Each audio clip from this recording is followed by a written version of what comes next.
Hey everyone, my name is as you know. So आज मैं आपको बताऊंगा ब्लड ग्रुप्स के बारे में। मेरा क्वेश्चन आप लोगों से ये है कि आप बताओ टोटल ब्लड ग्रुप कितने होते हैं। If your answer is 4, if your answer is 8, then you are wrong, क्योंकि हमारे टोटल ब्लड ग्रुप ही 300 प्लस होते हैं। अब आप बोलोगे कि हमने तो सिर्फ 4 सुने, A B O, A B positive and इनके नेगेटिव। सो बेसिकली इसको एक एग्जांपल के थ्रू समझिए कि मान लीजिए आप एक स्कूल में गए, स्कूल के सारे बच्चों को आपने असेंबली हॉल में खड़ा कर दिया एंड अब आप उन बच्चों को डिवाइड करना है। सो आप किस किस चीज के अकॉर्डिंग उसको डिवाइड कर सकते हो? तो सबसे पहला आप उनको जेंडर के हिसाब से डिवाइड कर सकते हो, उनकी क्लास के अकॉर्डिंग डिवाइड कर सकते हो, उनकी लोकेलिटी के हिसाब से डिवाइड कर सकते हो, उनकी एज के हिसाब से डिवाइड कर सकते हो, उनके आईक्यू लेवल्स के हिसाब से उन्हें डिवाइड कर सकते हो। तो ये कुछ तरीके हैं जिनके थ्रू आप उनको डिवाइड कर सकते हो। ऐसे ही ह्यूमन ब्लड है, उसके ऊपर एक एंटीना प्रेजेंट होता है जिसको हम बोलते हैं एंटीजन।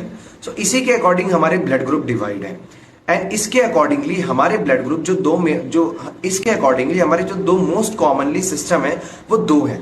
एक है ABO blood grouping system and दूसरा है RH factor system. ABO blood grouping के अंदर आपको पता चलता है कि आपका ब्लड ग्रुप ए है, बी है, ओ है या ए बी है एंड आरएच के अकॉर्डिंग पता चलता है कि आपका ब्लड ग्रुप पॉजिटिव है या नेगेटिव है। Comment down your blood group.